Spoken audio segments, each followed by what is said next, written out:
പ്രിയപ്പെട്ട MCRയുടെ മഞ്ചിറ റെസിഡൻസ് അസോസിയേഷന്റെ എല്ലാ ഭാരവാഹികളെ, അംഗങ്ങളെ, സുഹൃത്തുക്കളെ, സഹോദരി സഹോദരന്മാരെ, ഞാൻ അല്പം വൈകി പോയതുകൊണ്ട് സ്പീഡിൽ വിടുവാണ്. ലഹരി എന്നാൽ എന്ത്? വായന ലഹരിയാണോ? എന്തെങ്കിലും പറ. ഭക്ഷണം കഴിക്കുന്ന ലഹരിയാണോ? പാട്ട് പാടുന്ന ലഹരിയാണോ? അല്ല. അതെ, പാട്ട് പാടുന്ന ലഹരിയല്ലേ? വായിക്കുന്ന ലഹരിയാണോ? ഇവിടുത്തെ രണ്ടുപേരും ലഹരിക്ക് അടിമപ്പെട്ടവർ ആരൊക്കെ? MK ഹരികുമാർ സാറും സുകുമാർ സാറും. എന്ത് ലഹരി അത്? എഴുത്ത്. അത് ലഹരിയല്ലേ?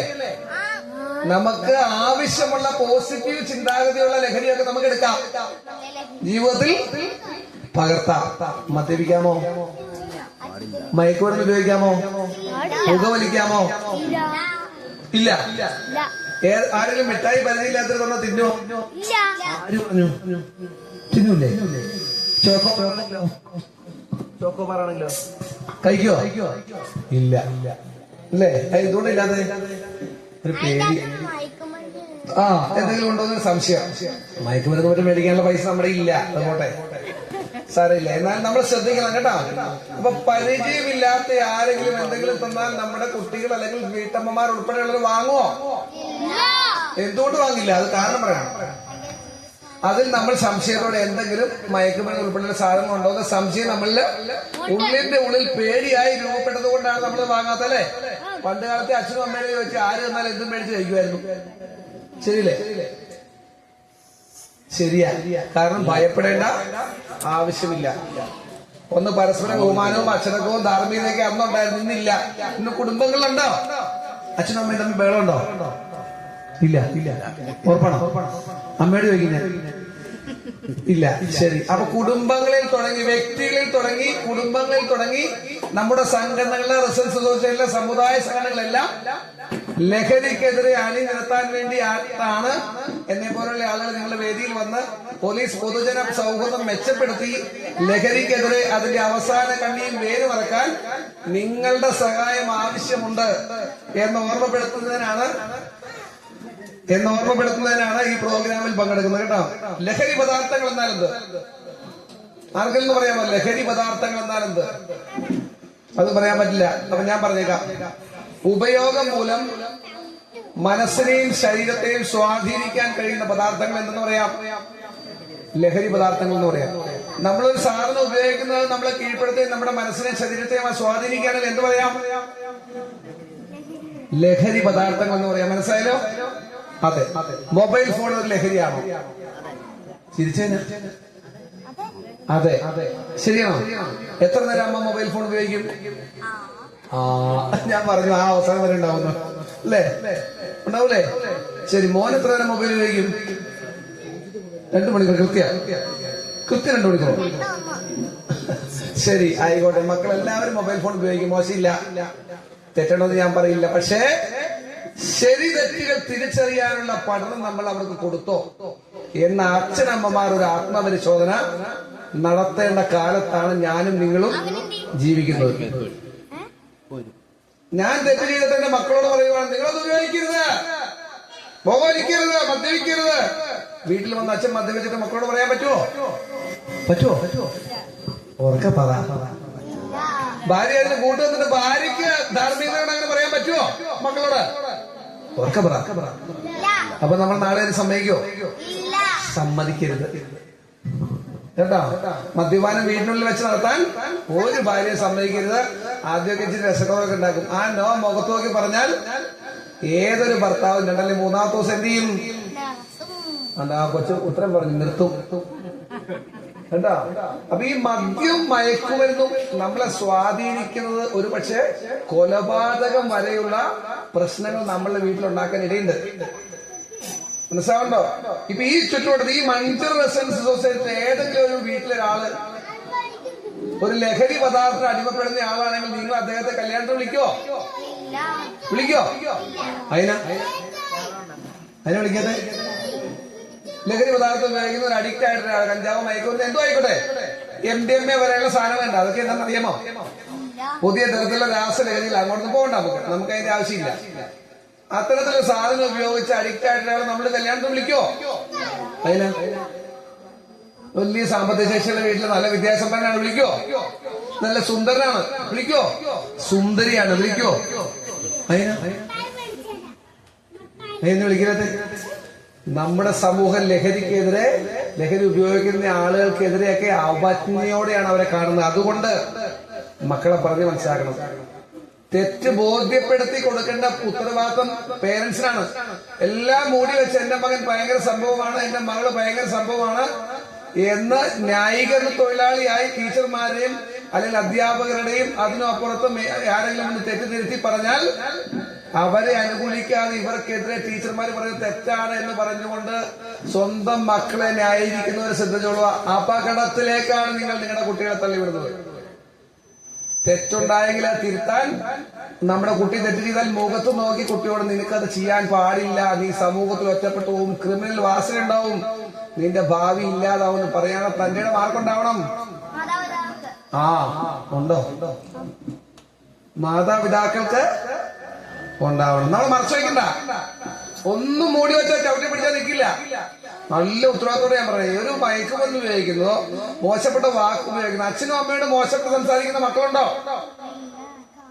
അതും പറഞ്ഞ് മനസ്സിലാക്കണം. നമുക്കൊന്നും അംഗീകരിക്കാൻ കഴിയുന്ന കാര്യങ്ങളില്ല. വയസ്സായ മക്കള് 10ഉം 15ഉം വയസ്സായ മക്കൾ നമ്മുടെ മുഖത്ത് നോക്കി നമുക്ക് എതിരായിട്ട് പറയുമ്പോ നമുക്കെല്ലാം സങ്കടം തോന്നല്ലേ? തോന്നൂലേ? തിരുത്തിക്കണം, പറഞ്ഞ് മനസ്സിലാക്കണം. അച്ഛനും അമ്മയും കാണപ്പെട്ട ദൈവങ്ങളാണ് എന്ന് ചിന്തിക്കുന്ന അവസ്ഥയിലേക്ക് കുട്ടികളെ മാറ്റിയെടുക്കണം. കാരണം മനുഷ്യത്വമുള്ള കുട്ടികളെ 600 മാർക്ക് വേണമെന്നില്ല, 10 മാർക്ക് കുറഞ്ഞോട്ടെ. മനുഷ്യത്വമുള്ള കുട്ടികൾ വേണോ? വേണ്ട? അത് 600 മാർക്ക് മേടിച്ച കുട്ടി മതിയോ? രണ്ടും വേണം. ഓ, അതിൽ ഭയങ്കര ഉത്തരവായി. 600 മാർക്ക് വേണം, മനുഷ്യത്വം വേണം, രണ്ടും വേണം എന്നാ പറഞ്ഞു. നല്ല കാര്യം. ചിന്തകൾ പലതരത്തിലാണ്. നമ്മൾ ഉദ്ദേശിക്കുന്നതിനപ്പുറത്തേക്കല്ലോ റിസൾട്ട് വരുന്നത്. അപ്പൊ തെറ്റും ശരിയും തിരിച്ചറിയാൻ മക്കളെ പഠിപ്പിച്ചോ. ചെറിയ മക്കളൊക്കെ കുറച്ചുപേര് ഫ്രണ്ടിരിക്കണേ. ടീനേജുകാർ വലിയ അധികം പേരൊന്നുമില്ല. ഏത് റെസിഡൻസിൽ ചെന്നാലും അമ്മമാര് മാത്രമേ ഉള്ളൂ. അവരോട് പറഞ്ഞു നമ്മൾ മടുത്തു കേട്ടോ. നല്ല ശതമാനവും വീടുകളിൽ പ്രശ്നം ഉണ്ടാക്കുന്ന ആരാ? ഓർക്ക പറ.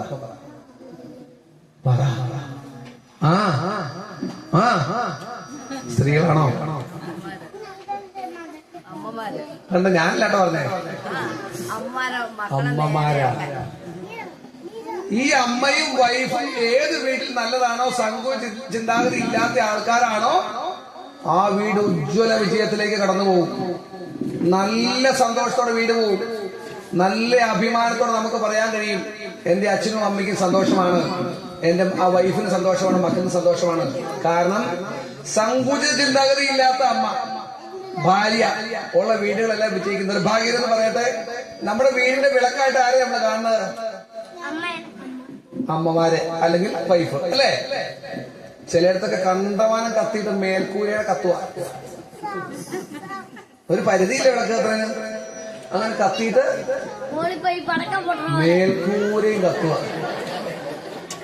കേട്ടോ. ഈ പൈസ പറയുമ്പോ നമുക്കത് പറയാൻ പറ്റില്ല, വീഴും, പിടി വീഴും. അപ്പൊ ഇത്തരം സാഹചര്യത്തിൽ നമ്മുടെ വീട്ടമ്മമാർ എന്ത് ചെയ്യണം? ഒന്ന് ശ്രദ്ധിക്കണം. ഞാനും എന്റെ ഭർത്താവും മക്കളും മാത്രമല്ല ലോകം, സമൂഹം ഞങ്ങളെ വാച്ച് ചെയ്യുന്നുണ്ട്. എന്റെ വാക്കുകളും പ്രവൃത്തിയും ആര് ശ്രദ്ധിക്കുന്നുണ്ട്? സമൂഹം വാച്ച് ചെയ്യുന്നുണ്ട്. അതുകൊണ്ട് നമുക്ക് പണമോ സമ്പത്തോ ഇനിയിപ്പോ അച്ഛനും അമ്മയും സ്വർണോ വീതോ തന്നില്ലെന്നോർത്ത് അവർ തള്ളിപ്പറയാൻ പറ്റുമോ? ഉറക്കെ പറ. പിള്ളേര് മാത്രമേ പറയുള്ളൂ, കല്യാണം കഴിച്ചാലും പറയുന്നില്ല. ഇല്ല. അപ്പൊ അതുകൊണ്ട് നമ്മുടെ ജീവിതത്തിൽ പല കാര്യങ്ങളും നമ്മൾ ഇപ്പൊ നടത്തിക്കൊണ്ട് പോകുന്ന തെറ്റിന്റെ വഴിയിലേക്ക് പോകുന്നത് ആര് കണ്ടുപിടിക്കുക? ആര് കണ്ടുപിടിക്കണേ? നമ്മുടെ മക്കള്. നാളെ സായം സന്ധ്യയിൽ നമുക്ക് വല്ല സഹായം കിട്ടുമോ? എന്തുകൊണ്ടാ? നമ്മുടെ പ്രവൃത്തിയും നമ്മുടെ ടീച്ചിങ്ങും അല്ലെങ്കിൽ നമ്മുടെ പഠനവും ആര് കാണുക? മക്കൾ കാണുക. നമ്മുടെ കൂടെ എത്ര വയസ്സ് വരെ കുട്ടികൾ കിടന്നുറങ്ങാനുണ്ടാവും? ഓർമ്മ അറിയാമോ?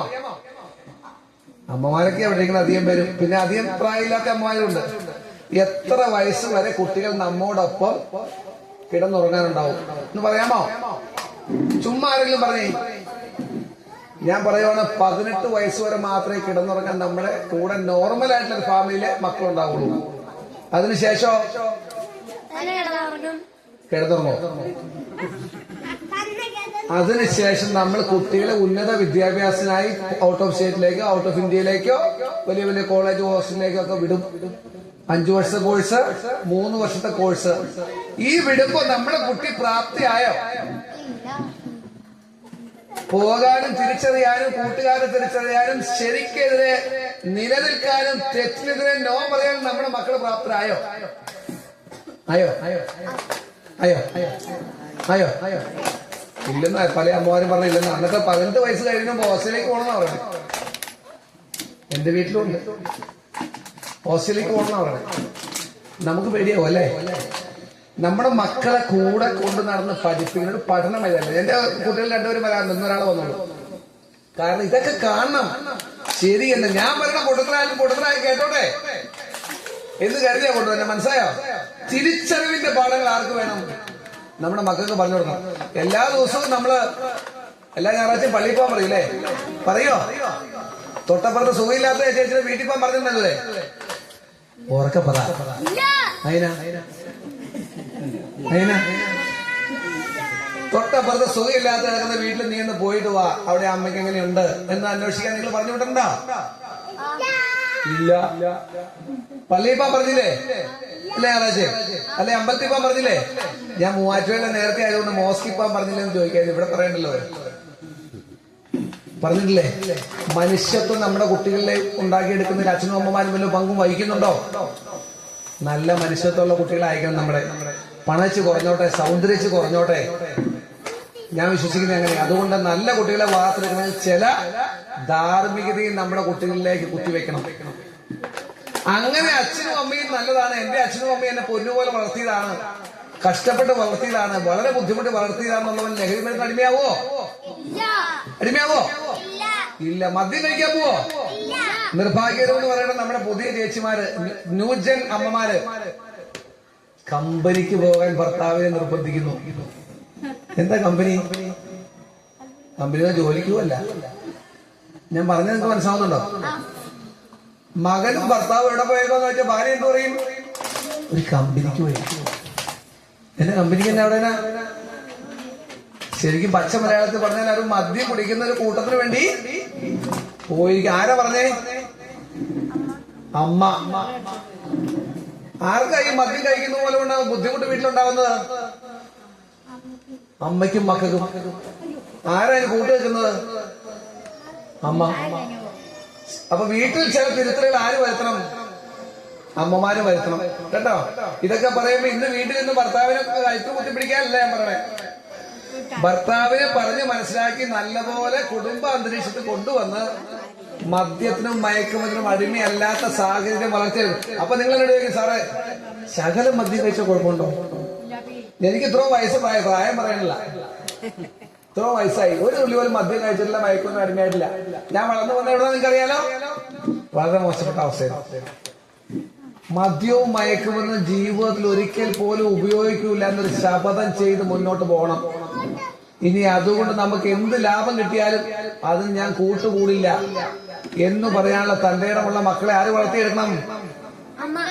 അച്ഛനും അമ്മയും വളർത്തിയെടുക്കണം. ശ്രദ്ധിക്കുക, നാളത്തെ അന്തരീക്ഷം വളരെ നല്ലതല്ല. കാരണം കൂട്ടുകെട്ട്, നിങ്ങളുടെ മക്കളുടെ കൂട്ടുകെട്ടുകൾ ആരൊക്കെയെന്ന് അറിയാവോ? മോളുടെ കൂട്ടുകെട്ടുകൾ ആരാന്ന് അമ്മയ്ക്ക് അറിയാവോ? എത്ര കൂട്ടുകാരുണ്ട്? 3 കൂട്ടുകാർ. ആരൊക്കെയാന്ന് അമ്മയ്ക്ക് അറിയാവോ? ആ കൂട്ടുകാരാണെന്ന് അമ്മയ്ക്കറിയാവോ? ഇല്ല. ശരിയാണ്, മോൾക്ക് 3 കൂട്ടുകാരുണ്ട്, അത് അമ്മയ്ക്കറിയാം. നല്ല അമ്മയാണ്. ആരെങ്കിലും ആയിക്കോട്ടെ, മോളുടെ അമ്മയാരെന്ന് എനിക്കറിയില്ല കേട്ടോ. നല്ല കാര്യം. അപ്പൊ ആ 3 കൂട്ടുകാർ നല്ലതാണെന്ന് ഞാൻ ഉദ്ദേശിക്കുന്നത് സാമ്പത്തിക സൗന്ദര്യമുള്ളതല്ല കേട്ടോ. സാമൂഹ്യ പ്രതിബദ്ധതല്ല, നല്ല കുട്ടികളായിരിക്കണം എന്റെ ഉദ്ദേശം. അത് വെച്ച് കറുപ്പോ വെളുപ്പോ എന്തെങ്കിലും ആയിക്കോട്ടെ, പണം ഇച്ചിരി കുറഞ്ഞോട്ടെ. അപ്പൊ നല്ല കൂട്ടുകാരാണ് 3 പേര് ഈ കുട്ടിക്കുള്ളത്. ആ കുട്ടിയുടെ 3 കൂട്ടുകാരും അവരുടെ കൂട്ടുകാരാണെന്ന് അമ്മയ്ക്കറിയാവോ? നിർഭാഗ്യമെന്ന് പറയട്ടെ, പലപ്പോഴും സംഭവിക്കുന്നത് ഈ 3 കൂട്ടുകാരുള്ള കുട്ടിയുടെ മറ്റു കൂട്ടുകാർ, ആ കൂട്ടുകാരുടെ കൂട്ടുകാർ എന്തെങ്കിലും തരത്തിലുള്ള മോശപ്പെട്ട പ്രവൃത്തിയിൽ അകപ്പെട്ടാൽ ആരും അകപ്പെടും? നമ്മുടെ മക്കളും കൂട്ടുകാരിലൂടെ അകപ്പെടാനുള്ള സാധ്യതയുണ്ട്. അപ്പൊ ശ്രദ്ധിക്കണം. ശ്രദ്ധിക്കണം പറഞ്ഞാൽ വീട്ടിന് പുറത്തിറക്കി വാതിലടച്ച് എങ്ങും പോകരുത് എന്ന് പറഞ്ഞ് നിർത്താനല്ല, എല്ലാവർക്കും കൊണ്ടുപോകും. പഠിക്കട്ടെ നീ. ഇത് നമ്മളെല്ലാം മനസ്സിലാക്കി എങ്ങനെയാണ്? പല സ്ഥലങ്ങളിൽ പോയി കണ്ടും കേട്ടും മോശപ്പെട്ട കാര്യങ്ങൾ കണ്ടും ചീത്ത കാര്യങ്ങൾ കണ്ടും എല്ലാം മനസ്സിലാക്കി അത് ശരിയല്ല എന്ന് ഉത്തമ ബോധ്യം മനസ്സിൽ ഉറച്ചതിന് ശേഷമാണ് നമ്മളിവിടെ വരെ വന്നല്ലേ. മോശപ്പെട്ട വഴിക്ക് പോകുന്ന ആളല്ലേ നമുക്ക് ഓടുന്നുണ്ടോ? നമ്മൾ കണ്ടത് പലതരത്തിലുള്ള മോശപ്പെട്ട കാര്യങ്ങൾ. ആ തിരിച്ചറിവ് നമ്മുടെ കുട്ടികൾക്ക് വേണമെങ്കിൽ നമ്മുടെ കുട്ടികളെല്ലാം കണ്ടുപിടിക്കണം എന്നോർത്ത് ഒരു 2-3 ഇൻസിഡൻസ് ഞാൻ പറഞ്ഞ ശ്രദ്ധിച്ച് കേട്ടോളാം. എന്റെ പോലീസ് സ്റ്റേഷൻ ഞാൻ പറയുന്നില്ല. വളരെ മോശപ്പെട്ട നിലയിലൊരു ചേട്ടത്തി അനിയത്തി യൂട്യൂബിൽ നടക്കുന്ന സംഗതി കണ്ട് അതേപോലെ കാണിച്ചെന്ന് പറഞ്ഞ അച്ഛനും അമ്മയും വന്നേക്കോ എങ്ങനെയുണ്ടാവും? ഞാൻ പറഞ്ഞ മനസ്സിലാവുന്നുണ്ടോ? വളരെ പ്രായം 10 വയസ്സിൽ താഴെയുള്ള കുട്ടികൾക്ക് പ്രായം 2 പേര്. ഇങ്ങനെയുള്ള സംഭവങ്ങളൊക്കെയാണ് ഇപ്പൊ പോലീസ് സ്റ്റേഷൻ വരുന്നത്. ഞങ്ങളുടെ പോലും മനസ്സിനെ വേദനിപ്പിക്കുന്ന പരാതികളാണ് വരുന്നത്. അച്ഛൻ മകളെ ഉപദ്രവിച്ച പരാതി, സഹോദരിയെ സഹോദരൻ ഉപയോഗിച്ച പരാതി, ചേട്ടന്റെ അനിയന്റെ മക്കളെ ദുർവിനിയോഗം ചെയ്ത പരാതി, തൊട്ടപ്പുറത്തെ വീടുക, ചേർന്ന വീടുക, ഒരു മനസ്സ് ശരീരമായിട്ട് പ്രവർത്തിക്കുന്ന ബന്ധുക്കളവര്. കുട്ടികളെ ശ്രദ്ധിക്കുന്നില്ല. നിങ്ങളിങ്ങ് വന്നപ്പോ വീട്ടിലെ വാതിലടച്ചിട്ടുണ്ടോ?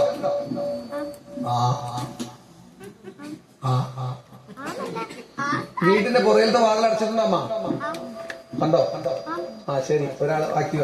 ഞാൻ പറയുന്നത് ഓരോ ശ്രദ്ധയും നമ്മുടെ ജീവിതത്തില് കുട്ടികളെ നന്നാക്കി എടുക്കുന്നതിനുള്ള ശ്രദ്ധകളായിരിക്കണം. എപ്പോ അശ്രദ്ധ നമ്മുടെ ഭാഗത്തുണ്ടായോ, അല്ലെങ്കിൽ ഭാര്യയും ഭർത്താവും എന്നതിൽ നമ്മുടെ കുടുംബ അന്തരീക്ഷത്തിൽ കുട്ടികളെ നോക്കുന്നതിൽ ശ്രദ്ധിക്കുന്നതിൽ അശ്രദ്ധ ഉണ്ടായോ, റിസൾട്ട് എങ്ങനെയായിരിക്കും? ഇന്നത്തെ കാലത്ത് റിസൾട്ട് മോശമായിരിക്കും. അപ്പൊ നമ്മൾ അത്ര ആത്മാർത്ഥയോടെ നോക്കണം. കുട്ടികളെ കാര്യങ്ങൾ തിരിച്ചറിയണം. അപ്ഡേറ്റഡ് ആയിട്ടുള്ള കാര്യങ്ങൾ അറിയാൻ നമ്മുടെ കുട്ടികളെ പഠിപ്പിക്കണം. അല്ലേ? എവിടെയാ യുദ്ധം നടക്കുന്നത്? എവിടെയാ നമ്മുടെ യുദ്ധം നടക്കുന്നത്? എവിടെയാ? കാശ്മീരിൽ. നോക്കണ്ടേ ആരുമായിട്ട് നമ്മൾ യുദ്ധം എന്ന വാക്ക് ഉപയോഗിക്കുന്നില്ലെങ്കിൽ പോലും ഒരു ചെറിയ ഫൈറ്റ് നടക്കുന്നത് പാകിസ്ഥാനുമായിട്ട്. അറിയാമോ? വായിക്കുന്നുണ്ടാണ്, ഇതെല്ലാം അറിയണം. ഓക്കെ, നമ്മുടെ കുട്ടികളെ എല്ലാം അറിഞ്ഞ് പഠിപ്പിക്കുന്നത് നമ്മുടെ ഉത്തരവാദിത്തമാണ്. ടീച്ചർമാരുടെ തലയിലേക്ക് ഇതെല്ലാം മുഴുവൻ കെട്ടിവെച്ചിട്ട് 4 ചുവരുകൾക്കുള്ളിൽ മാത്രമേ ടീച്ചർമാർക്ക് വിദ്യാഭ്യാസമുള്ളൂ. എന്റെ മോളെ പഠിപ്പിച്ച ടീച്ചർ അവിടെ ഇരിപ്പുണ്ട്, ഞാൻ കണ്ടായിരുന്നു, എന്നാലും മിണ്ടില്ല കേട്ടോ. 4 ചുവരുകൾക്കുള്ള വിദ്യാഭ്യാസമല്ലേ ടീച്ചർമാരുള്ളൂ. ബാക്കിയുള്ള ആരാർജിക്കണം? മാതാപിതാക്കൾ പറഞ്ഞും കേട്ടും കണ്ടും ഒക്കെ മനസ്സിലാക്കി, വാർത്ത കേട്ടും പത്രം വായിച്ചും തിരിച്ചറിവുണ്ടാക്കിയും ശരിതെറ്റ് ഏതാണ് തിരിച്ചറിയാനുള്ള പ്രായം ഉണ്ടാക്കിയെടുക്കണം, നമ്മൾ ഉണ്ടാക്കിയെടുക്കണം. അല്ലാണ്ട് വെറുതെ നമ്മൾ ടീച്ചർമാരെ കുറ്റം പറയുകയും നാട്ടുകാരെ കുറ്റം പറഞ്ഞിട്ട് കാര്യമുണ്ടോ? കാര്യമില്ല. നമ്മളുടെ കടമ നമ്മൾ നിർവഹിക്കുക. ലഹരിയുടെ ഭാഗത്തേക്ക് പോയി കഴിഞ്ഞാൽ കൊച്ചുകുട്ടികളൊക്കെ എന്നാണ് ചിന്തിച്ച് പോയെങ്കിലും കരുതി ഞാൻ അതിനകത്തേക്ക് പോവാത്. ഇനി അടുത്ത കേൾക്കാം, രാസലഹരി. കേട്ടിട്ടുണ്ടോ? കേട്ടില്ല? രാസലഹരി എന്ന് കേട്ടിട്ടുണ്ടോ? ഒരു കഥയാണ് പറഞ്ഞേക്കാം. എന്റെ പോലീസ് സ്റ്റേഷൻ എന്ന് പറയുന്നില്ല, 16 വയസ്സുള്ള പെൺകുട്ടി 16 വയസ്സുള്ള പെൺകുട്ടി MDMA ഉപയോഗിക്കുന്നു. 4ഓളം പോക്സോ കേസിൽ വിക്ടിമായി. ആ കുട്ടിയുടെ അമ്മയുടെ ഇല്ല, അമ്മ വിദേശത്താണ്. അതിന് ഈ മക്കൾക്ക് വേണ്ടിയിട്ട് അമ്മ വിദേശത്ത് പണിയെടുക്കാൻ പോകുന്നത്. പക്ഷെ നിർഭാഗ്യം എന്ന് പറയട്ടെ, കുട്ടിയെ ശ്രദ്ധിക്കാൻ ആരുമില്ല. കുട്ടിയുടെ അച്ഛനും അമ്മയുടെ അടുത്താണ് കുട്ടി നിൽക്കുന്നത്. അവരൊന്നും ഇന്നത്തെ കാലത്ത് ശ്രദ്ധിച്ചാൽ നിൽക്കുവോ? നിൽക്കില്ല. അപ്പൊ കുട്ടി പലതരത്തിലുള്ള കുഴപ്പങ്ങളുണ്ടാക്കി അവസാനം എന്ത് ചെയ്തു? അമ്മയ്ക്ക് തിരിച്ചു വരേണ്ടതായിട്ട് വന്നു. അമ്മ വളരെ കരഞ്ഞുകൊണ്ട് ഈ കുട്ടിയോട് ചോദിക്കുകയാണ്, നീ എന്തിനാ പോയത്? മോശപ്പെട്ട ചിന്താഗതി നിനക്ക് എവിടെ നിന്ന് വന്നെന്നൊക്കെ ചോദിക്കുകയാണ്. അപ്പോ 11ാം ക്ലാസ്സിലെ ഈ കുട്ടി 6 മാസത്തിൽ വെറും 6 ദിവസം മാത്രമേ ക്ലാസ്സിൽ പോയിട്ടുള്ളൂ. എല്ലാ ദിവസവും അച്ഛന്റെ അമ്മയുടെ അടുത്ത് പോരും, മുത്തച്ഛനെയും മുത്തച്ഛന്റെ അടുത്ത് പോരും. 11ാം ക്ലാസ്സിൽ 6 മാസം വെറും 6 ദിവസം മാത്രമേ കുട്ടി സ്കൂളിൽ പോയിട്ടുള്ളൂ. അങ്ങനെ പലതരത്തിലുള്ള വിക്രിയകൾ. ഇനി അമ്മ വിളിക്കുന്ന ഫോണിൽ തെളിയുന്നത് അധ്യാപകന്റെ പട. അമ്മ വിളിക്കുന്ന ഫോണിൽ തെളിയുന്നത് അമ്മ സ്കൂളിലെ വിവരം വിളിച്ചു ചോദിക്കുന്ന ഒരു നമ്പറിലാണ്. ആ നമ്പറിൽ തെളിയുന്ന പട അധ്യാപകന്റേതാണ്. അമ്മ വിശ്വസിക്കും അല്ലേ? അപ്പൊ അമ്മയ്ക്ക് അവസാനം മനസ്സിലായത് ചതിയായിരുന്നു. അങ്ങനെ മോശപ്പെട്ടത് നമ്മളെല്ലാം ഉദ്ദേശിക്കുന്നത് നമ്മുടെ മക്കളെല്ലാം ഭയങ്കര സംഭവമാണ്. ഒരു ശ്രദ്ധ വേണം, ഒരു മൂന്നാം കണ്ണ് വേണം. നമ്മുടെ മക്കളെല്ലാം നല്ലതാ, മോശപ്പെട്ടതല്ല. കരുതലും ശ്രദ്ധയും, ആ വാക്കാൻ പേര് കരുതലും ശ്രദ്ധയും ഓരോ മക്കളിലും ഉണ്ടാവണം. എല്ലാം പറഞ്ഞത് ശരിയാണെന്ന് വിശ്വസിക്കരുത്. നമ്മളൊരു ശ്രമം കൂടി നടത്തണം, ശരിയുണ്ടോ തെറ്റുണ്ടോ എന്നറിയാം. അപ്പൊ നിങ്ങളിപ്പോ എത്ര പേര് കുട്ടികളെ ടീച്ചേഴ്സിനെയൊക്കെ വിളിച്ചു ചോദിക്കുന്നത് എന്തെങ്കിലും വിശേഷം ഉണ്ടോന്ന്? ഗവൺമെന്റ് ഹൈസ്കൂളിൽ പഠിക്കുന്നു, അല്ലെങ്കിൽ നമ്മുടെ ടൗൺ സ്കൂളിൽ പഠിക്കുന്നു, അല്ലെങ്കിൽ മേരിയിൽ പഠിക്കുന്നു, അവിടുത്തെ ടീച്ചേഴ്സ് നമ്മൾ വിളിച്ചു ചോദിക്കുന്നുണ്ടോ? ഇല്ല. നമ്മുടെ കുട്ടികളെല്ലാം കൃത്യമായിട്ട് ബസ്സിലെ സ്കൂളിൽ പോയി ഇറങ്ങുന്നു, വരുന്നു, പോകുന്നു. ഇതാണ് നമ്മുടെ ചിന്ത അല്ലേ? എന്തെങ്കിലും ഒരു തകരാറ് പറ്റിയാൽ നമുക്ക് തിരിച്ചെടുക്കാൻ പറ്റുമോ? പറ്റില്ല. ശ്രദ്ധ വേണം. വിദ്യാഭ്യാസം അയക്കുന്നത് മാത്രമല്ല നമ്മുടെ പണി, അവരുടെ സ്വഭാവം രൂപീകരിക്കുന്നതിലും നമുക്ക് ഉത്തരവാദിത്വമുണ്ട്. ടീച്ചർമാരെ മുഴുവൻ ഏൽപ്പിച്ചിട്ട് എന്റെ ബുദ്ധിമുട്ട് കൊച്ചു മോശമായി പോയത് ടീച്ചർമാരെ ശ്രദ്ധിക്കാത്തതുകൊണ്ടാണ് എന്ന് പറഞ്ഞ് കൈ കഴുകാവുന്ന കാലമല്ല. അവരിൽ പറഞ്ഞിരിക്കുന്നത് അവർക്ക് ഉത്തരവാദിത്തപ്പെട്ട ടോപ്പിക്ക് പഠിപ്പിച്ച് കുട്ടിയെ മിടുക്കിയായി നല്ല മാർക്ക് മേടിച്ച് ആ കോളേജിനും സ്കൂളിനും അല്ലെങ്കിൽ ആ വിദ്യാലയത്തിനും സൽപ്പേരുണ്ടാക്കി നല്ല കുട്ടിയാക്കി പറഞ്ഞു വിടുക എന്ന് മാത്രമേ അവരുടെ ചുമതലയുള്ളൂ. അവരുടെ സ്വഭാവ രൂപീകരണത്തിലും ഒരുപക്ഷെ ടീച്ചർമാർക്ക് പങ്കുണ്ടായേക്കാം. ആ പങ്കിന് നമ്മൾ അവരെ സഹായിക്കേണ്ടതുണ്ട്. പലപ്പോഴും നിർഭാഗ്യം എന്ന് പറഞ്ഞിട്ട് നമ്മുടെ പേരൻസ് വളരെ സപ്പോർട്ട് കൊടുക്കുന്നില്ല. ഞാൻ ഈ ടീച്ചേഴ്സിനൊക്കെ ക്ലാസ് എടുക്കാൻ പോയപ്പോ അവര് പറയണ കേൾക്കണം. അവര് പറഞ്ഞ സാറേ ഞങ്ങളുടെ ഉത്തരവാദിത്തമാണ് ഇതെല്ലാം. അങ്ങനെയുള്ള ചിന്താഗതി നമ്മളിലേക്ക് വരാൻ പാടില്ല. ഭാവി നമ്മളെ വല്ലാതെ വേദനിപ്പിക്കുന്ന ദുഃഖിപ്പിക്കുന്ന പല സംഭവങ്ങളും നമുക്ക് പറയാനുണ്ട്. അശ്രദ്ധ മൂലമാണ് ഇതെല്ലാം ഉണ്ടാവുന്നത്. വീണ്ടും നമുക്ക് MDMA ഉപയോഗിച്ച കുട്ടിയിലേക്ക് വരാം. അങ്ങനെ ആ കുട്ടി 11 ദിവസം 6 മാസത്തിൽ വെറും 6 ദിവസം ക്ലാസ്സിൽ പോയുള്ളൂ. അപ്പൊ ഞാൻ ആ കുട്ടിയുടെ വീട്ടിൽ പോയിട്ട് തിരിച്ചു വരുന്ന വഴിക്ക് കാറിൽ ഇരുന്നുകൊണ്ട് ടീച്ചറെ വിളിച്ചു. ടീച്ചറെ, ഈ കുട്ടി സ്കൂളിൽ വരാറില്ലെന്ന് ചോദിച്ചു. ആ ടീച്ചർ എന്നോട് പറഞ്ഞു, സാറേ ആ കുട്ടിയെ ടെർമിനേറ്റ് ചെയ്തായിരുന്നു. ആ കുട്ടിയെ സ്കൂളിൽ നിന്ന് ടെർമിനേറ്റ് ചെയ്തത് ആരറിയുന്നില്ല?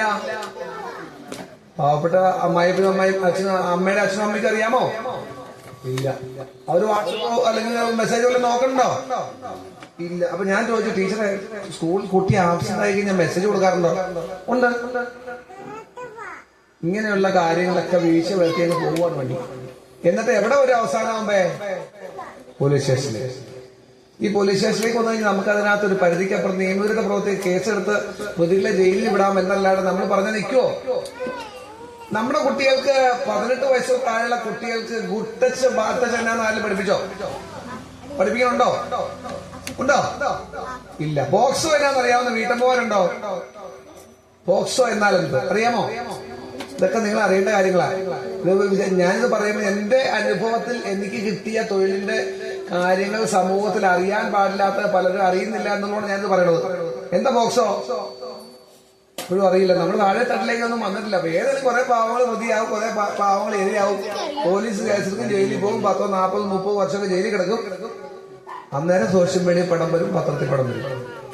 അപ്പൊ മാത്രമേ നമ്മൾ അറിയുന്നുള്ളൂ. നമ്മുടെ ഏതെങ്കിലും സമുദായ സംഘടനകൾ പഠിപ്പിക്കുന്നുണ്ടോ? ഉറക്കെ പറ. ഉണ്ടോ? ഇല്ല. ജീവിതഗന്ധിയായ ഏതെങ്കിലും കാര്യം പഠിപ്പിക്കുന്നുണ്ടോ? തൊഴിലിനോട് അനാദരവ് പാടില്ലെന്ന് ഏതെങ്കിലും സമുദായ സംഘടന പറഞ്ഞോ? ഉറക്കെ പറ. പറഞ്ഞോ? ഇല്ല. തൊഴിലെടുക്കുന്ന ജീവിക്കുന്നത് നല്ല ആത്മാർത്ഥയും ഉത്തമ പൗരനുള്ള ഒരു അവകാശമാണ് നമ്മൾ പഠിപ്പിച്ചോ? ഇങ്ങനെ ഒത്തിരി കാര്യങ്ങൾ നമ്മൾ പഠിപ്പിച്ചിട്ടില്ല. നമ്മൾ എന്ത് ചെയ്യും? ഞായറാഴ്ച പള്ളിയിൽ പോക്കോ, അമ്പലത്തിൽ പോക്കോ, അല്ലെ മോസ്കിൽ പോക്കോ. ഇതാരും പറയും? അച്ഛനും അമ്മയും പറയും. നമ്മൾ കുട്ടികളിലേക്ക് യാഥാർത്ഥത്തിൽ ജീവിതഗന്ധിയായ കാര്യങ്ങൾ പറഞ്ഞു കൊടുക്കുന്നതിൽ ശ്രദ്ധിക്കുന്നില്ല.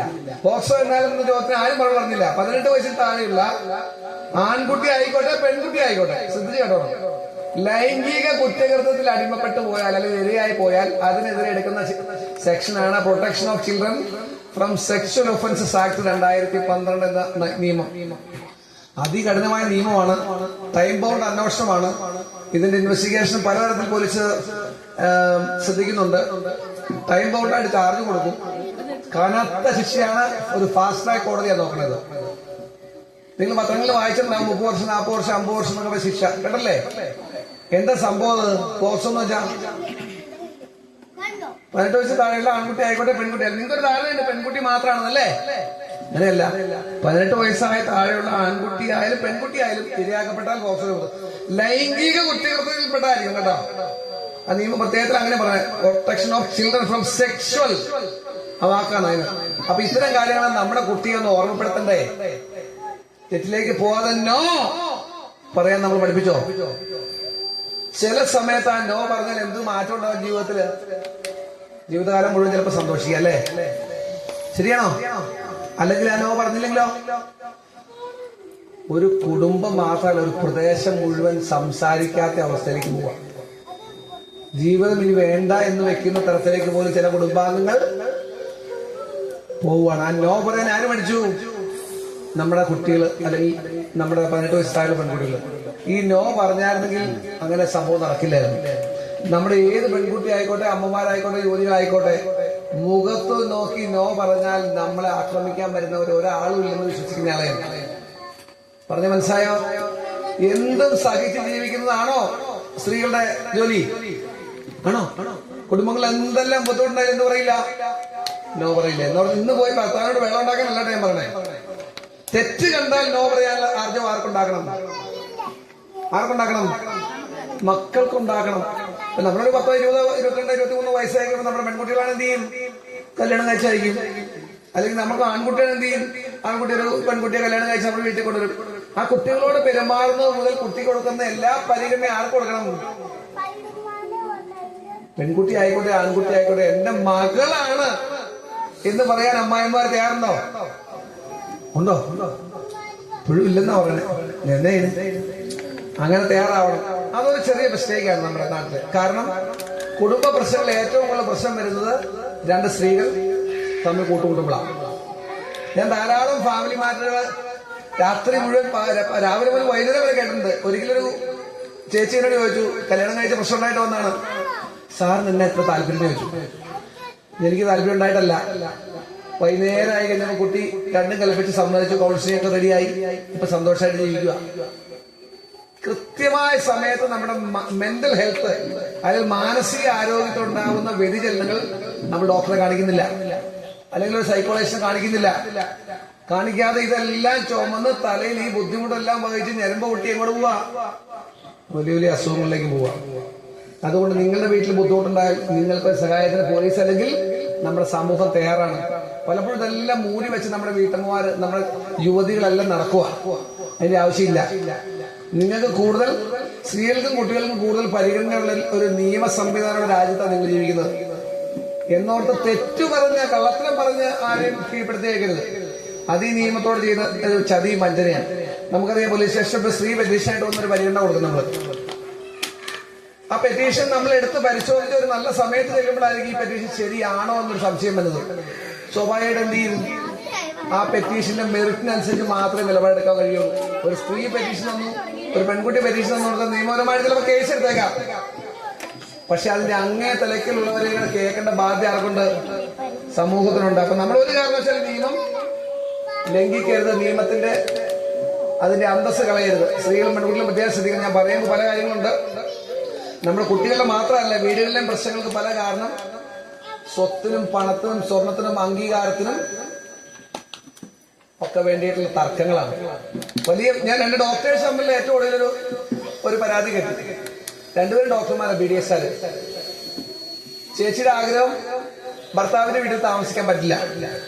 ചേച്ചിയുടെ ഫിനാൻഷ്യൽ സൗണ്ടാ, ഭർത്താവ് വെച്ച് പുറയില്ല.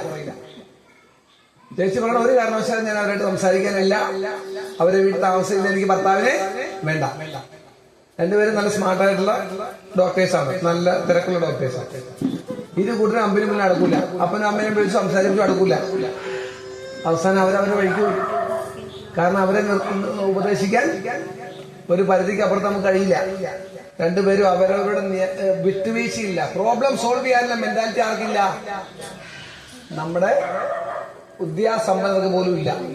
ജീവിത സാഹചര്യങ്ങൾ ഉയർന്നു വരുന്ന പ്രശ്നങ്ങൾ സോൾവ് ചെയ്യാനും അതിനെ ഓവർകം ചെയ്യാനും നമ്മുടെ മക്കളെ നമ്മൾ പഠിപ്പിക്കണം. ഇതൊക്കെ ഞാൻ പറയുന്ന പോലീസുമായി ബന്ധപ്പെട്ട ചില കാര്യങ്ങൾ മാത്രമേ ഉള്ളൂ. എന്റെ ടോപ്പിക്ക് ലഹരിയാണ്. വീടുകളിൽ സമാധാനം ഉണ്ടെങ്കിൽ മാത്രമേ സന്തോഷമുള്ള മക്കളെ കിട്ടുള്ളൂ. മനസ്സിലാവുണ്ടോ? വീടുകളിൽ സമാധാനം ഇല്ലാത്ത വീട്ടിൽ നല്ല മക്കളെ കിട്ടുമോ? കിട്ടൂല. അങ്ങനെയുള്ള ബ്രോക്കൺ ഫാമിലികൾ, അതായത് അച്ഛനും അമ്മയും കിടന്ന് ബഹളം വെക്കി അടിപിടി ഉണ്ടാക്കുകയും അന്നി കാണുമ്പോൾ തോന്നിയാസവും പറയുന്ന വീടുകളിലെ മക്കൾ ഒരു ബ്രോക്കൺ ഫാമിലി എന്ന മക്കളാണെന്ന് മനസ്സിലാക്കുന്നത്. നിരവധി കുട്ടി കുറ്റവാളികളെ പരിശോധിക്കുമ്പോൾ മനസ്സിലാക്കാൻ കഴിയും ഫാമിലി ബാക്ക്ഗ്രൗണ്ട് മോശമാണ്. അങ്ങനെ ഫാമിലി ബാക്ക്ഗ്രൗണ്ട് ബ്രോക്കൺ ആവുന്ന കുട്ടികളാണ് അധികം പേരും ഈ ക്രിമിനൽ വാസനയിലേക്കും ലഹരിയിലേക്കും പോകുന്നത്. ഏറ്റവും ഒടുവിൽ നമ്മുടെ പ്രശസ്തനായ പാട്ടുകാരൻ, ആ പാട്ടുകാരന്റെ പേരെന്നാ ഉറക്കെ പറ, ആരും പറഞ്ഞില്ല. വേടൻ. ആരാ പറഞ്ഞേ? Very good. വേടന്റെ ആരാധകരാ അല്ല. വേടൻ എന്നാ പറഞ്ഞേ? എനിക്ക് പറഞ്ഞു തരാൻ ആരും ഉണ്ടായില്ല. ജാഫ്ന എന്ന് പറഞ്ഞ അമ്മയാണ്. തൃശ്ശൂരാണ് പയ്യൻ ജനിച്ചു വളർന്നത്. അവന്റെ ജീവിത സാഹചര്യത്തിലുള്ള ബുദ്ധിമുട്ടുകളാണ് അവന്റെ മനസ്സിൽ. അത് സിനിമ അല്ല, വാക്കുകളായിട്ടും പാട്ടുകളായിട്ടും ഒക്കെ കടന്നു വരുന്നു. പിന്നെ റാപ്പ് സംഗീതത്തിൽ അവന് ഉയർച്ചയുണ്ട്. അവൻ വളരെ വേഗത്തിൽ വരുന്നു. 10,000 കണക്കിന് ആളുകളാണ് അവന്റെ പ്രോഗ്രാമിൽ തള്ളി കയറുന്നത്. അതായത് വെച്ചിരിക്കുന്ന മറയൊക്കെ പൊളിച്ചു കളയും. മറ വെക്കേ, ആ മറയൊക്കെ ആൺകുട്ടികളും പെൺകുട്ടികളും വന്ന് പൊളിച്ചു കളയുക.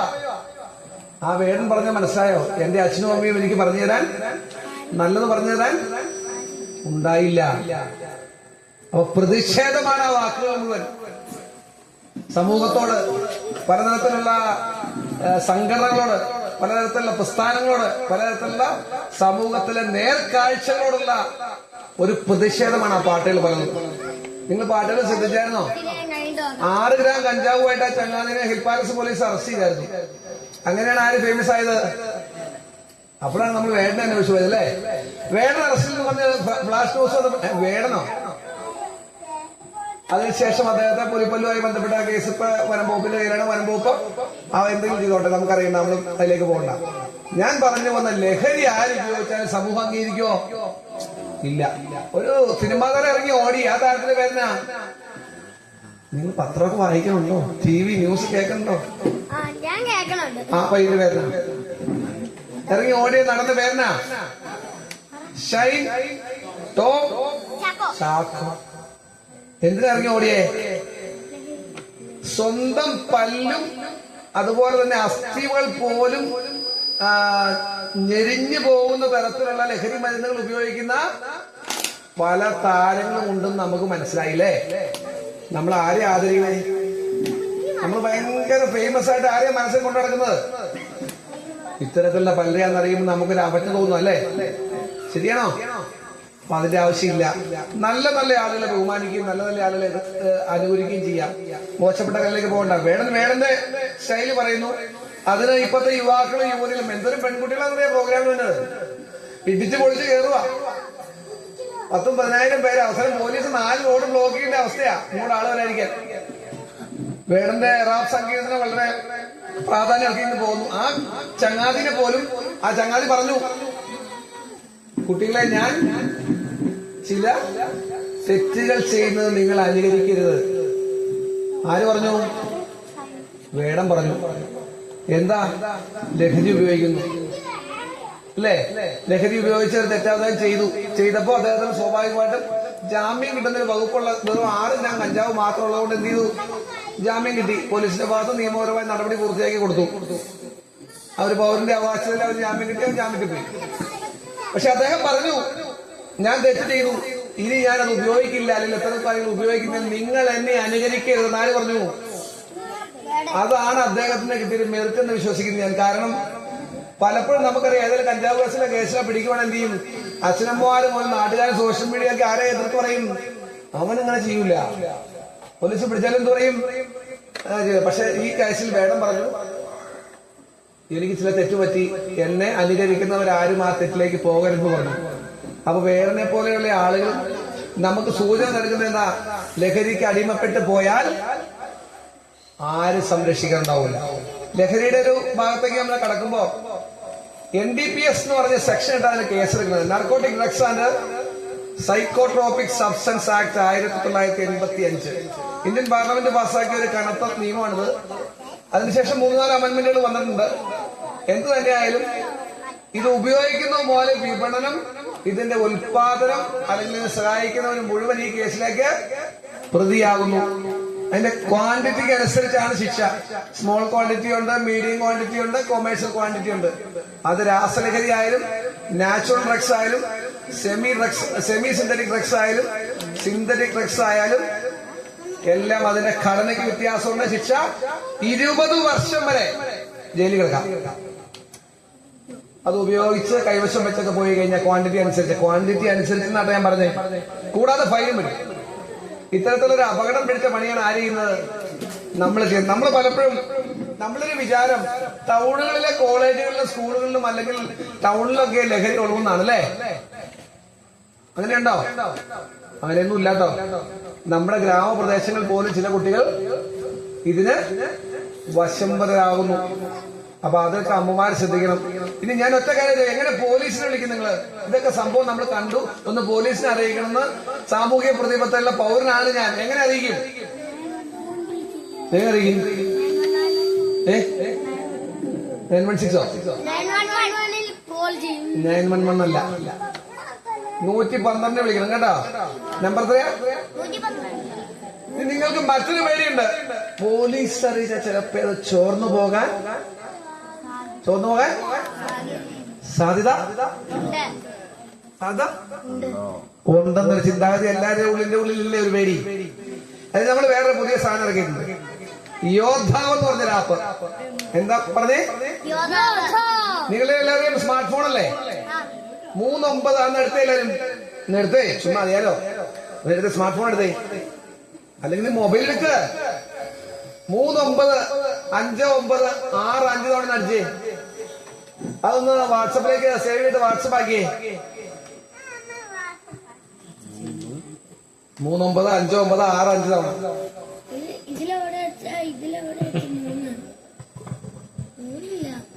ചുമ്മാ ഇവിടെ വന്നാണല്ലോ, എന്തെങ്കിലും ഒരു പ്രയോജനം ഉണ്ടാവണ്ടേ?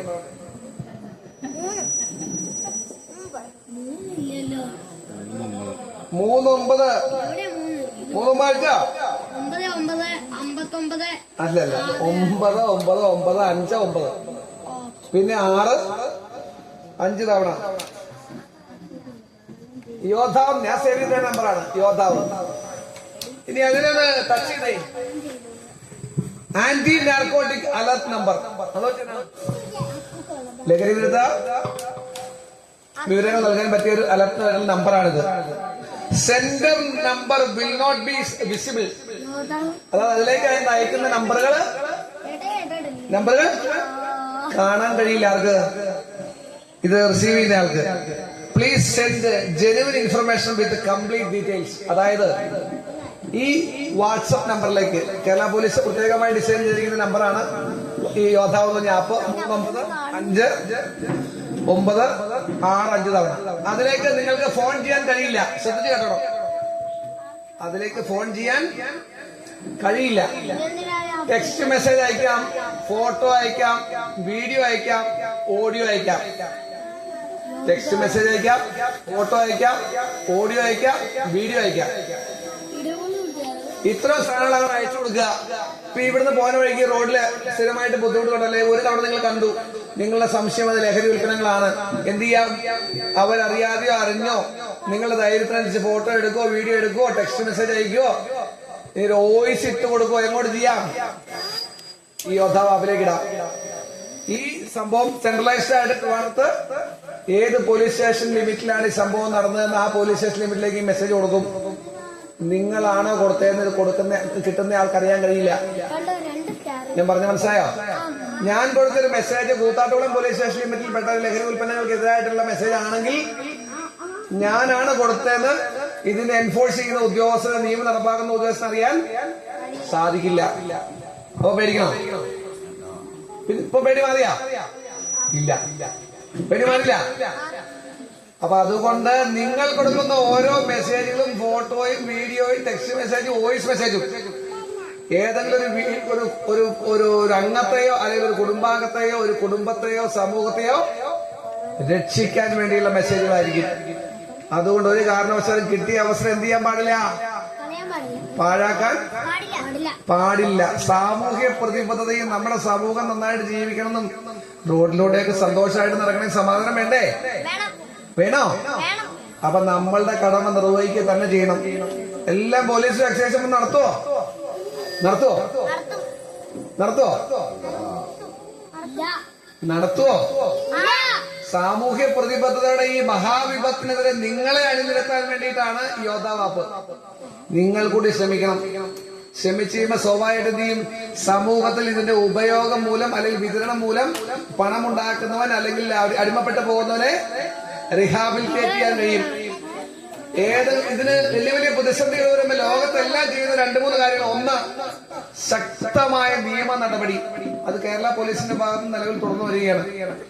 ഡി ഹണ്ട് എന്ന് പറഞ്ഞൊരു ഓപ്പറേഷൻ നടന്നുകൊണ്ടിരിക്കുകയാണ്. ഞങ്ങളുടെ ഓരോ ഡ്രൈവിന്റെ പേരാണ് ഡി ഹണ്ട് എന്നൊക്കെ. ലഹരിക്കെതിരായിട്ട് ഡ്രൈവാ. നിങ്ങൾ ഏഷ്യാനെറ്റിൽ എന്തായാലും കണ്ടവരുണ്ട്. ഏഷ്യാനെറ്റിൽ മറ്റും ചാനൽ ചർച്ച ചെയ്ത് ആരും കണ്ടില്ല. ഭാഗ്യം. ആ സോഷ്യൽ മീഡിയ നമ്മളെ സ്വാധീനിക്കുന്നുണ്ടോ? ഉണ്ടോ? ആരും ഉണ്ടെന്ന് പറഞ്ഞു. ഒരാളെന്ന് പറഞ്ഞല്ലോ. രാവിലെ എഴുന്നേക്കണ വഴി കടിഞ്ചായ എണ്ണ ഓടിക്കണ മൊബൈലാണ് എടുക്കുന്നത്. ഉറക്കം പറ. രാവിലെ എഴുന്നേക്കണ വഴി മൊബൈലാണ് എടുക്കണത്, കടിഞ്ചായാണ് ഓടിക്കണത്. നിങ്ങളായിരിക്കും. എന്റെ അഭിപ്രായത്തിൽ മൊബൈലാണ്. ശരി. അപ്പം മൊബൈലിനൊരു അഡിക്ഷൻ നമുക്കുണ്ടല്ലേ? നമ്മൾ സത്യസന്ധമായിട്ട് പറയൂലേ? ഞാനും വളരെയധികം നേരം മൊബൈൽ ഉപയോഗിക്കുന്നു, ഫേസ്ബുക്ക് ഉപയോഗിക്കുന്നു, അല്ലെങ്കിൽ മറ്റ് പല വാർത്തകളും അറിയുന്നു, അന്വേഷിച്ചു പോകുന്നു, കണ്ടെത്തുന്നു, അതിൽ പല കാര്യങ്ങൾ തേടി പോകുന്നു. ഇന്നയാൾ തന്നെ പറഞ്ഞെന്നറിയാൻ വേണ്ടി അയാളുടെ പേജിൽ പോയി നോക്കുന്നു. അങ്ങനെയൊക്കെ ചെയ്യാറുണ്ട്. നമ്മുടെ കുട്ടികൾ ഗൂഗിളിൽ പോയി പുതിയ പുതിയ വിവരങ്ങളെല്ലാം അന്വേഷിക്കുന്നുണ്ടോ? ഉണ്ടോ? ഉണ്ടോ? ഗൂഗിളിൽ പോയി വല്ല അന്വേഷിക്കാറുണ്ടോ?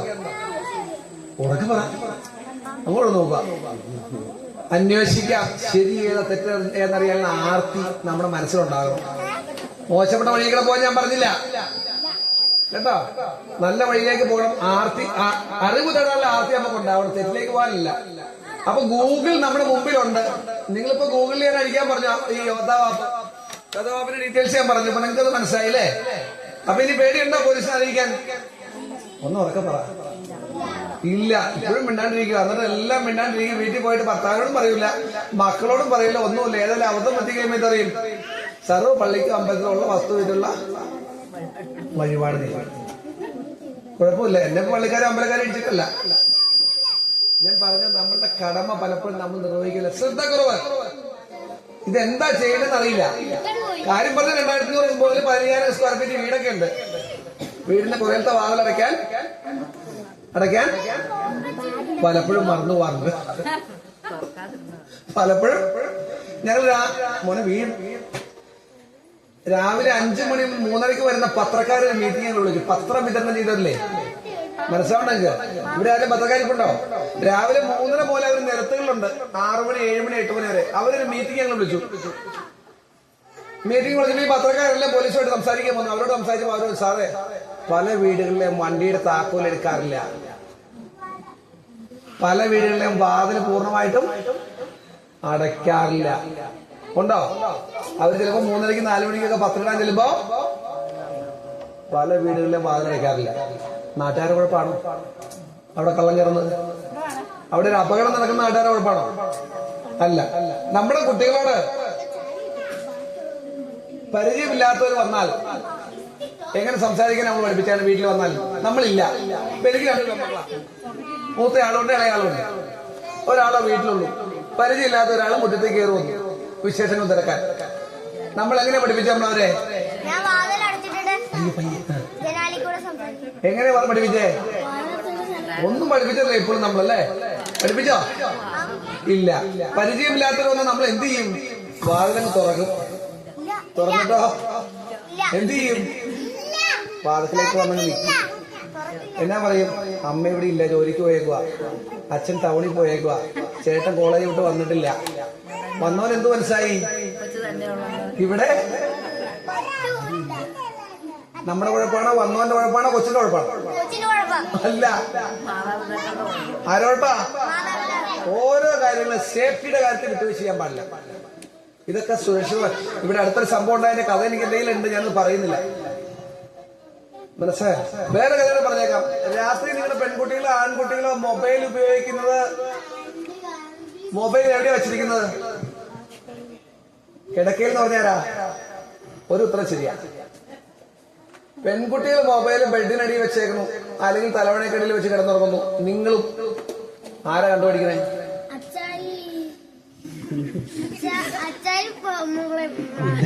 അമ്മ ഓടിച്ചിട്ടിരിക്കും. പിന്നെ ചിന്തിച്ച് അപ്പൊ ശ്രദ്ധിക്കുക, മൊബൈൽ ഫോൺ കുട്ടികൾ ഉപയോഗിക്കേണ്ടതെന്ന് ഞാൻ പറയുന്നില്ല, ഞാൻ അത്ര ക്രൂരനാവുന്നില്ല. മൊബൈൽ ഫോൺ കുട്ടികൾ ഉപയോഗിച്ചത് കാരണം 18 വയസ്സ് കഴിഞ്ഞാൽ ഇത് ആർക്ക് കൊടുക്കണം?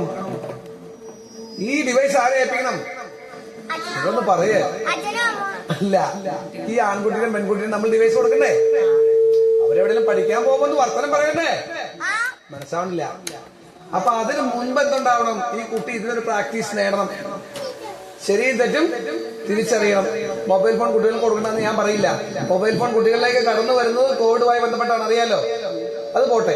അതിനുശേഷം നമ്മുടെ ഒത്തിരി കുട്ടികൾ മോശപ്പെട്ട വഴിക്ക് പോയി. ഒത്തിരി അമ്മമാരും മോശപ്പെട്ട വഴിക്ക് പോയി. ശരിയല്ലേ?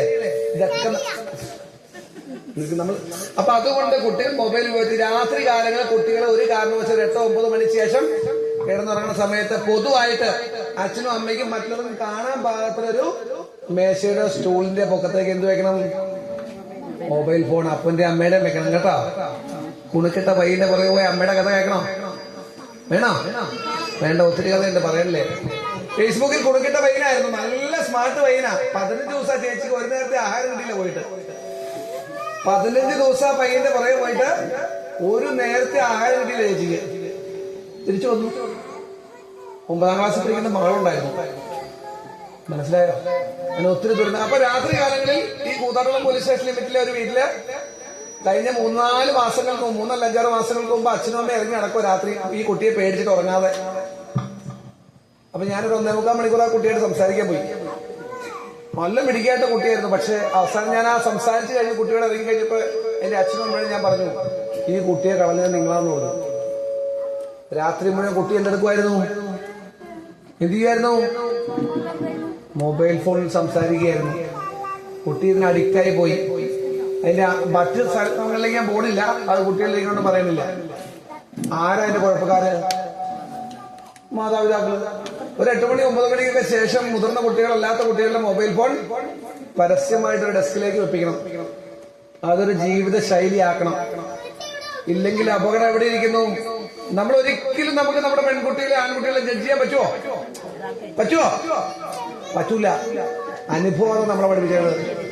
അനുഭവം കൊണ്ട് പഠിപ്പിച്ചവരെ ഒരിക്കലും നമ്മളെ കുട്ടികളെ ജഡ്ജ് ചെയ്യാൻ കഴിയില്ല. അതുകൊണ്ട് ഇവിടെ ഉപയോഗിക്കുക. അപ്പൊ കുട്ടിക്ക് മനസ്സിലായി ഇതൊരു ശ്രദ്ധയുണ്ട്, ഇതിലൊരു ശ്രദ്ധ പേരൻസിനുണ്ട്. രാത്രി കാലങ്ങളിൽ ആവശ്യമില്ലാത്ത കാര്യങ്ങൾക്ക് പോകാൻ പാടില്ല. ഇനി വേറെ കഥ കേട്ടോ. രാത്രി കാലങ്ങളിൽ ഓൺലൈനിൽ വീഡിയോ കോളിലും മറ്റേ വീഡിയോയിലൊക്കെ ചാറ്റ് ചെയ്യുന്നവർ അധികം പേര് ആരാന്നറിയോ? കാരണവന്മാര്. എന്നിട്ട് പോയി പെട്ടുപോയി അപകടത്തിൽ ചെന്ന് ചാടി അതും ഇതും പോയി ആകെ സോഷ്യൽ മീഡിയ പോയി എന്ന് പറഞ്ഞ് വേർത്ത് ഒഴിച്ച് എങ്ങോട്ട് വരുവാ? സ്റ്റേഷനിലേക്ക് വരും. അതുകൊണ്ട് പരിചയമില്ലാത്തവരുടെ രാത്രി കാലങ്ങളിലെ പകലോ ചാറ്റ് ചെയ്യാൻ പോകാമോ? നമ്മുടെ പെൺകുട്ടികൾ ശ്രദ്ധിച്ച് കേട്ടോ കേട്ടോ. അങ്ങ് ചാറ്റിങ്ങിന്റെ ടോപ്പിലേക്ക് പോകുമ്പോൾ പല കാര്യങ്ങളും നടക്കാറുണ്ട്. ഞാൻ ഈ കുപ്പായിട്ടെല്ലാം പറയാൻ എന്നെ കൊണ്ട് പറ്റില്ല. അതിലേക്ക് പോകാതിരിക്കുന്ന പരിചയമുള്ളവർ ചാറ്റ് ചെയ്യാമോ? പരിചയമുള്ളവരാണെങ്കിൽ പോലും ലിമിറ്റേഷൻസ് ഉണ്ട് വീഡിയോ ചാറ്റിങ്ങിലൊക്കെ. ശ്രദ്ധിച്ചോളുക. ഇതൊക്കെ പറയുന്നത് എന്റെ ജീവിത അനുഭവത്തിൽ ഞാൻ പറയുന്നതാ. പലരും നിസ്സാരമായിട്ട് തള്ളും. എന്റെ വീട്ടിലോ നിങ്ങളുടെ വീട്ടിലോ ഒരു ബുദ്ധിമുട്ട് വരുമ്പോഴാണ് അത് നിസ്സാരമല്ലെന്ന് മനസ്സിലാവുന്നത്. അതുകൊണ്ട് ഓരോ കാര്യങ്ങളും വളരെ ശ്രദ്ധിക്കണം. മൊബൈൽ ഫോണിന്റെ ഉപയോഗം മൂലം നമ്മുടെ ധാരാളം കുടുംബങ്ങൾ തകർന്നു പോകുന്നു. ശ്രദ്ധിച്ച് കേൾക്കേണ്ട ഐറ്റാണ്. ഇതൊക്കെ നല്ല ഡിവൈസ്. ഒരു മൊബൈൽ ഫോണിന്റെ സേഫ്റ്റിയാണോ അല്ലയോ? വീട്ടമ്മമാരെന്ന് പറഞ്ഞ് ഇപ്പൊ രാത്രി 7 മണിക്ക് നടന്നു പോവാ. ഒരു പെൺകുട്ടി എന്നതിൽ അല്ലെ ഒരു വീട്ടമ്മ എന്നതിൽ ഒരു മൊബൈൽ ഫോൺ കൂട്ടായിട്ടുണ്ട്. നല്ലതാണോ അല്ലയോ? നല്ലതാണ്. ഒരു സേഫ്റ്റി ഡിവൈസ് ആയത്. അതുപോലെ തന്നെ അറിവ് കിട്ടാനുള്ള ഡിവൈസുമാണ്. പക്ഷെ അത് നശിപ്പിക്കേണ്ടിരുന്നാൽ മതി. പോകുന്ന വഴിക്ക് എന്തെങ്കിലും ബുദ്ധിമുട്ടുണ്ടെങ്കിൽ എന്തൊക്കെ ചെയ്യാം? 1 ഫോൺ ചെയ്യാം, 2 ഫോട്ടോ എടുക്കാം. ഇങ്ങനെ ഫോൺ എടുക്കുമ്പോഴത്തേക്ക് ആരോടും എന്തെങ്കിലും ബുദ്ധിമുട്ടിക്കാൻ വരാനിടയുള്ളവർ ഓടിപ്പോകും അല്ലേ? മനസ്സിലായോ? എന്തെങ്കിലും ബുദ്ധിമുട്ടിക്കാൻ വരാനുള്ള മനസ്സ് കാണിക്കുന്നവൻ നമ്മൾ ഫോൺ എടുക്കുമ്പോഴേ നീ ഓടിപ്പോകും. അത്രയ്ക്ക് ഒരു സേഫ്റ്റി ഡിവൈസ് ആയിരുന്നു. നശിപ്പിച്ച് കളഞ്ഞേക്കാം കേട്ടോ. ഇനി നമുക്ക് പുതുതായിട്ട് പറയാൻ